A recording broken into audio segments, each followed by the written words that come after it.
cousin Eve was a senior now, but although I am 3 years older than she is, I was just a lowly junior. I'd been out sick for a long time, and then I'd gone to junior college. This real campus seemed wonderful to me, and it was such fun being with Eve again. Naturally, she had to show me around and try to bring me up to date. I was amazed that she wasn't engaged by now. She was prettier than ever. The number 1s are good. Let's have 2 of those, please. Make my number 3, if you don't mind. I don't see how you can eat so much so early in the morning. Are you on a diet, by any chance? Of course I am, and you should be, too. Every morning I exercise for 10 minutes. You can start right in tomorrow. Look, let's get this straight right now. You starve and you exercise. I eat and I watch you exercise. But it's really as necessary for you as for everybody else. Oh, cut it out.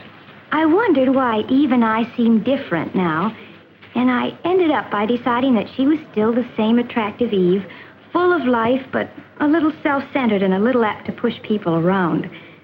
I liked her as much as ever, but I wasn't so easy to push anymore. I didn't feel I needed her advice. Still, I didn't really resent it. Maybe it was that course in family relations last spring. I learned that it's a good idea to try to change yourself first if there has to be a change. Changing somebody else is practically impossible. Yet I must admit I was curious to know all about Eve, and she was more than willing to talk. Tell me about the boys you've met. You were saying something always happened. Well, whenever I meet a boy, I start asking myself, is he right for me? And I don't know, Mary. I really don't know. There was one you wrote about. His name was Alex, I think. Why did that fall through? That's just it, Mary. I don't know. I can't for the life of me figure out what happened. Take Alex, for instance, she said. I was down at Riley's one afternoon with the gang. I'd heard of him, but I'd never met him. He was a football star. I liked him, and he liked me right from the start. We found plenty to talk about, and neither one of us could figure out how we'd been on the campus for 2 years without ever meeting before. He was lots of fun. We decided to spend the afternoon together. It turned out that was just the first of a whole slew of afternoons. He was really sweet and, oh, well, just nice to be with. I guess I was a little proud, too, that a varsity football player was paying so much attention to little me. Well, as I said, Eve went on, we saw quite a bit of each other. But after a few months, his popularity got annoying. We were never really alone, and he never stopped worrying about his appearance. Did his collar look better buttoned or unbuttoned? Well, I could have been wearing a little number by Dior, and he wouldn't have noticed it. But if there was a new girl in the place, he was all eyes and smiles.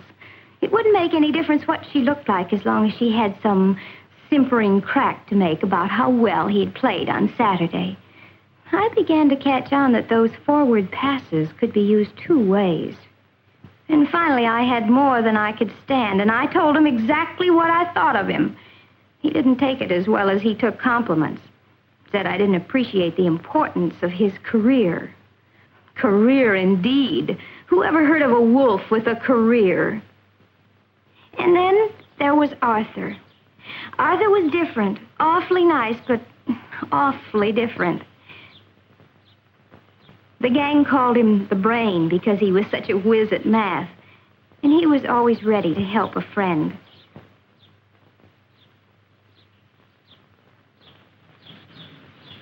You're different from other girls. That's what you think. You're smarter. You're almost like a man. Oh, no, I'm very much the woman. I don't think of you that way at all. I don't get you at all.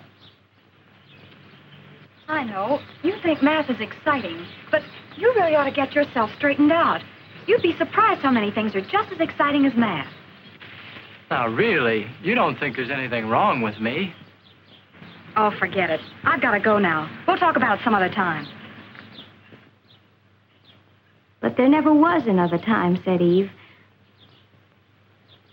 I was just another problem to him.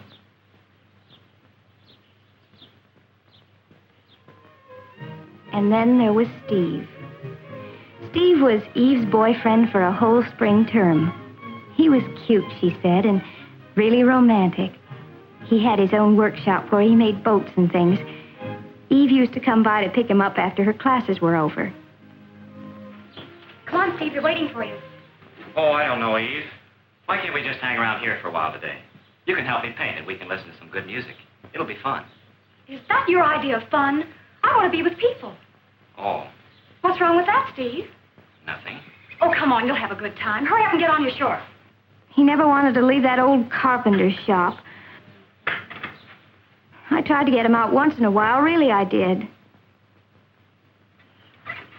You know, Eve, you can't make a man over like you do a room. But, Mary, don't you see what Steve needs? Is not you, but somebody else. You know what? I bet you'd like him. Say, that's a terrific idea. Come on, we'll go over there right now. Right now? Sure.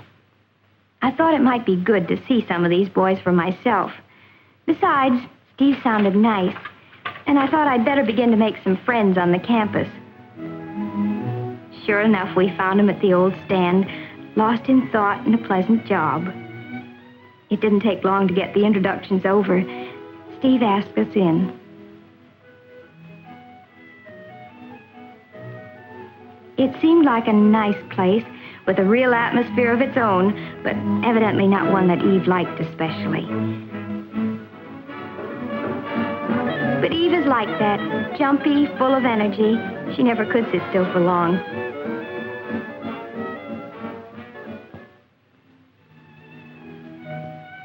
I'm different. Like Steve, I find it relaxing to keep away from groups sometimes and work out my troubles with my hands.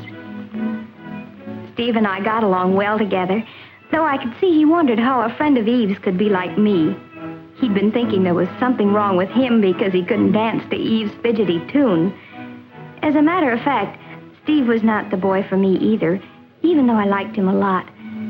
It would be too much like spending time with a twin brother. We're too much alike. I told all this to Eve the next day when we had a riding date. It was Saturday and the classes were over at noon. Now you see what I mean, Mary? All these boys are nice in their own way. They all have something I like, but it's only one side of their character. But the something Eve liked about a boy can't be separated from the rest of his personality. I couldn't make her understand that, but I did stick my neck out a little way. I think it would do you a lot of good to meet someone you can't push around.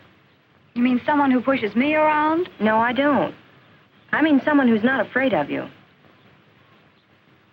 That's just like John. He thinks he's tough.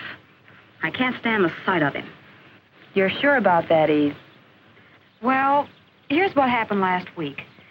We drove out to the country together. We had a wonderful time. I can't remember when I've had so much fun. I guess we just clicked.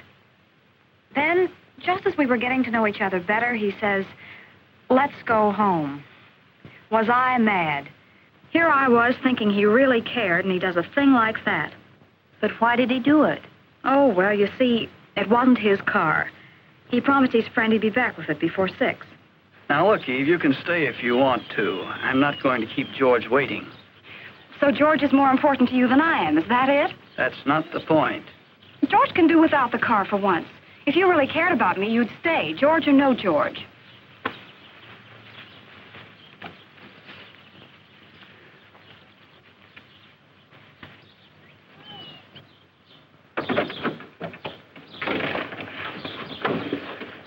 You wouldn't want me to break a promise, would you? Why not? Well, I won't. I'm not going to let George down, even for you. You'll start sprouting wings if you don't watch out. Move over, boss. You're so inconsiderate. Look who's talking. Why, someone ought to take you across his knee and give you a good spanking. Might make you more human. Maybe you're the one to do it. Maybe, but I doubt it.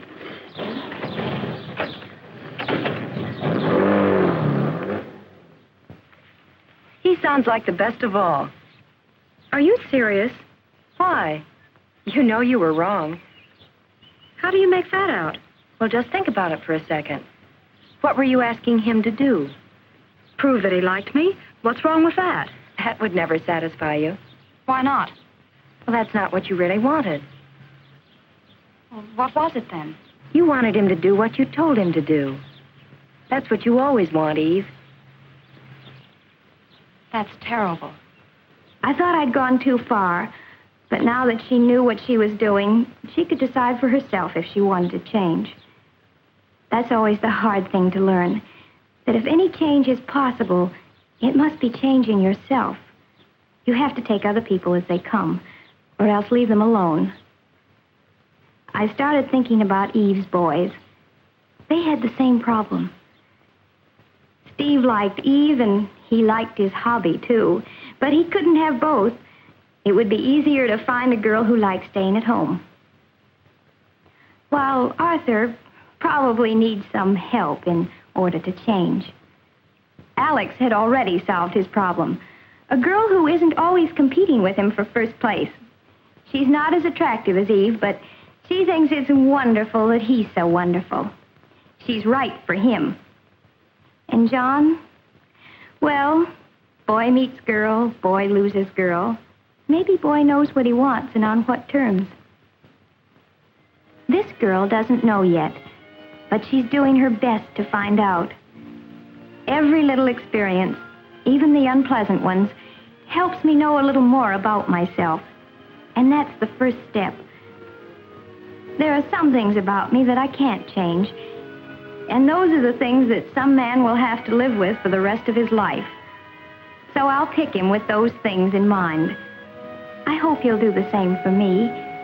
We'll have to stay friends for a long, long time.